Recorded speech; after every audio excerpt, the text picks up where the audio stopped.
Good morning, everyone. We are reading our ninth chapter of Footprints Without Feet, Bholi. भोली did not know what exactly a school was like. भोली नहीं जानती थी कि एक school किस प्रकार का होता है and what happened there और वहाँ पर क्या होता है. But she glad to find so many girls almost her own age present there. लेकिन वह काफ़ी ज़्यादा हैप्पी हो गई जब उसने देखा कि उसकी उम्र की वहाँ पर उपस्थित थी. शी हॉप्ड, उसने आशा की that one of these girls might become her friend, कि उनमें से कोई एक लड़की उसकी दोस्त बन सकती थी.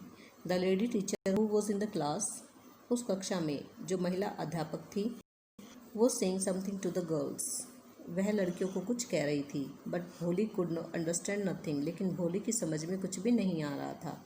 She looked at the pictures on the wall, वह दीवार के ऊपर जो चित्र लगे हुए थे उनको देख रही थी. द कलर्स फैसिनेटेड हर, उन कलर्स ने, पिक्चर्स के कलर्स ने भोली को फैसिनेट किया, अट्रैक्ट किया, आकर्षित किया. द हॉर्स वॉज ब्राउन, उन चित्रों में एक चित्र घोड़े का भी था जो कि ब्राउन रंग का था, और ब्राउन कलर का जो घोड़ा था वो वैसा ही दिख रहा था, लाइक द हॉर्स, उस घोड़े की तरह दिख रहा था. On which the tehsildar had come to visit their village, जिस घोड़े के ऊपर तहसीलदार साहब बैठकर उनके गांव में दौरा करने के लिए आया करते थे. Was black like the goat of their neighbour, उन चित्रों में जो बकरी का चित्र दर्शाया गया था वह बकरी काले रंग की थी और वैसे ही दिखाई दे रही थी जैसे कि उनके पड़ोसी की बकरी थी. The parrot was green like the parrots she had seen in the low orchard, तोते हरे रंग के थे और उसने वैसे गाँव के आम के बगीचे में देखे थे.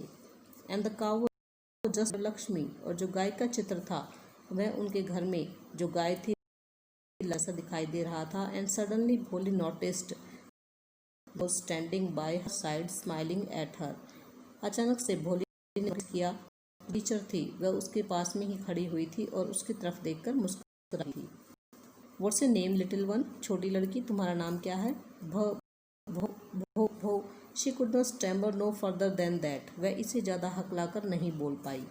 Then she began to cry and tears flowed from her eyes in a helpless flood, तब उसने रोना शुरू कर दिया और उसकी आंखों से एक अश्रुधारा बह निकली. She kept her head down, उसने अपना सिर नीचे कर लिया. As she sat in her corner, जैसे कि वह अपने कोने में बैठी हुई थी. Not daring to look up at the girls, उसने उन लड़कियों की तरफ देखने का साहस भी नहीं किया. Who she knew were still laughing at her, जिनको शायद वह जानती थी कि अब उसकी तरफ हंस रही होंगी. When the school bell rang, जब स्कूल की घंटी बजी, all the girls screamed out of the classroom. screamed out होना means तेजी से बाहर निकलना, दौड़कर बाहर निकलना. सभी लड़की तेजी से दौड़ते हुए क्लासरूम से बाहर चली गई.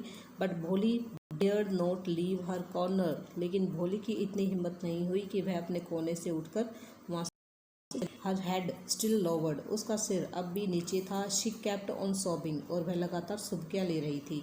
भोली, the teachers voice was so soft and soothing, अध्यापक जो अध्यापिका थी, जो लेडी अध्यापिका थी, उसकी और काफी बिल्कुल सॉफ्टनेस उसकी आवाज में थी. In all her life she had never been called like that. अपने जीवन में भोली ने इससे पहले किसी के द्वारा अपने को एड्रेस हुआ नहीं पाया था. इट मीन्स जिस तरीके से टीचर ने भोली का नाम लिया, इतने प्यार तक किसी ने भोली का नाम नहीं लिया था. इट टच्ड हर हार्ट, इस आवाज ने उसके हृदय को छू लिया. गेट अप, उठ खड़ी हो. सेड द टीचर, टीचर ने कहा. It was not a command, यह एक कमांड नहीं थी, यह एक आदेश नहीं था. But just a friendly suggestion, बल्कि यह एक मित्रतापूर्वक सुझाव था. भोली गोट अप, भोली उठ खड़ी हुई. Now tell me your name, अब मुझे अपना नाम बताओ. Sweat broke out over her whole body, उसकी पूरे बॉडी के पसीने आ गए. Would her stammering tongue again disgrace her, disgrace करना, लज्जित करना, ह्यूमिलेट करना, क्या उसकी हकलाती हुई जीभ उसे फिर से डिसग्रेस कर देगी, बेइज्जत कर देगी. For the sake of this kind women, इन सिर्फ इस भली महिला की खातिर. However she decide to make an effort, Bholi ने एक प्रयास करने के बारे में सोचा. शी हैड वॉइस, उस महिला की आवाज़ यानी कि अध्यापिका की आवाज़ काफ़ी ज़्यादा सूद करने वाली थी, काफ़ी ज़्यादा राहत देने वाली थी। She would not laugh at her, और वह शायद उसके ऊपर नहीं हंसेगी। भ भ भो भो, शी बिगेन टू स्टैमर, बोली ने फिर से हकलाना शुरू कर दिया, लेकिन वो प्रॉपर अपना नेम प्रोनाउंस नहीं कर पाई। वेल डन, बहुत अच्छे बहुत अच्छे। The teacher encouraged her, teacher ने उसको एनकरेज किया, मोटिवेट किया। Come on now, the full name, yes yes, you can pronounce your full name, yes come on, भ भ भ भोली। अंत में भोली ने बोल दिया कि उसका नाम भोली था। It means at last she was able to pronounce her full name. At last she was able to say it and felt relieved as if it was a great achievement. अंत में भोली अपना पूरा नाम बोलने में समर्थ हो पाई और उसने महसूस किया कि उसके लिए यह एक बहुत बड़ी उपलब्धि थी। वेल डन, बहुत अच्छे। The teacher पैटेड affectionately and sad, teacher ने बड़े ही अफेक्शन के साथ, लगाव के साथ भोली की पीठ के ऊपर से पैटेड किया, थपथपाया और कहा, put the fear out of your heart, डर को अपने हृदय से निकाल दो, and you will be able to speak like everyone else, और थोड़े दिनों में तुम अन्य व्यक्तियों की तरह बोलना शुरू कर पाओगी। Bholi looked up as if to ask really, Bholi ने निगाहें ऊपर उठाते हुए देखा और शायद ऐसा कहने की कोशिश की कि क्या वास्तव में ऐसा होगा। मैं अन्य बच्चों की तरह बिना स्टैमरिंग किए बोलना शुरू कर दूंगी। Yes yes, it will be very easy, हाँ हाँ, ये बहुत आसान होगा। You just come to school every day, और लेकिन इसके लिए तुम्हें स्कूल में प्रतिदिन आना पड़ेगा। विल यू कम, क्या तुम आओगी? भोली नोडेड, भोली ने हाँ में अपना सिर हिलाया। नो, से इट अलाउड, नहीं, गर्दन नहीं हिलानी है, इसे बोलकर कहो। यस, हाँ हाँ। And Bholi herself was astonished, astonish में सरप्राइज्ड, हैरान हो गई, that she had been able to say it, और भोली खुद हैरान हो गई कि वो ऐसा कहने में समर्थ हो पाई थी और उसने बिना किसी स्टैमरिंग के इस वर्ड को पूरा बोल दिया था। डिडंट आई टेल यू, क्या मैंने तुम्हें नहीं बताया था? नाउ टेक दिस बुक, अब ये book. The book was full of nice pictures, ये बुक सुंदर तस्वीरों भरी हुई थी। And the pictures were in colour, और जो भी पिक्चर्स, चित्र इसमें दर्शाए गए थे वो सभी कलरफुल थे, रंगों से भरे हुए थे।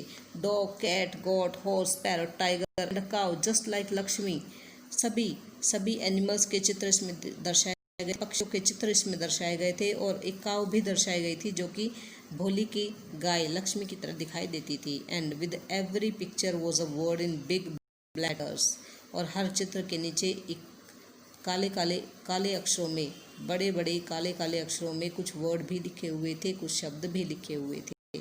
In 1 month you will be able to read this book, 1 महीने के अंदर अंदर तुम इस पुस्तक को पढ़ने में समर्थ हो जाओगी। Then I will give you a bigger book, इसके बाद मैं तुम्हें इससे बड़ी बुक दूंगी। Then a still bigger one, इसके बाद थोड़ी सी और बड़ी। Time you will be more learned than anyone else in the village, और जल्दी ही तुम इस गांव में सबसे अधिक पढ़ी लिखी लड़की बन जाओगी। Then no one will ever be able to laugh at you, इसके बाद किसी की हिम्मत नहीं होगी कि वो तुम्हारे ऊपर हंसे। People will listen to you with respect, लोग तुम्हें बड़े आदर के साथ सुनेंगे। And you will be able to speak without the slight stammer, और तुम बिना किसी हकलाहट के अपने शब्दों को बोलना शुरू कर दोगी और सेंटेंसेस बोलना स्टार्ट कर दोगी। अंडरस्टैंड, समझ में आ गया? नाउ गो होम, अब घर पर जाओ। And come back early tomorrow morning, और कल सुबह जल्दी आना। Felt as suddenly all the bells in the village temple were ringing. अचानक भोली को महसूस हुआ कि गांव के मंदिर की सभी घंटियां अचानक से बजनी शुरू हो गई। And the trees in front of the school house had blossomed, और स्कूल के बाहर जो ट्रीज अचानक से वो फूलों से भर गए थे। इनटू बिग रेड फ्लावर्स, और उनके ऊपर बड़े लाल के फूल खिल गए थे। Her heart was throbbing with a new hope and a new life, भोली का हृदय धड़क रहा था एक नई आशा के साथ और एक नए जीवन के। So it's enough for today students, we will discuss the other paragraphs in one video. Thank you.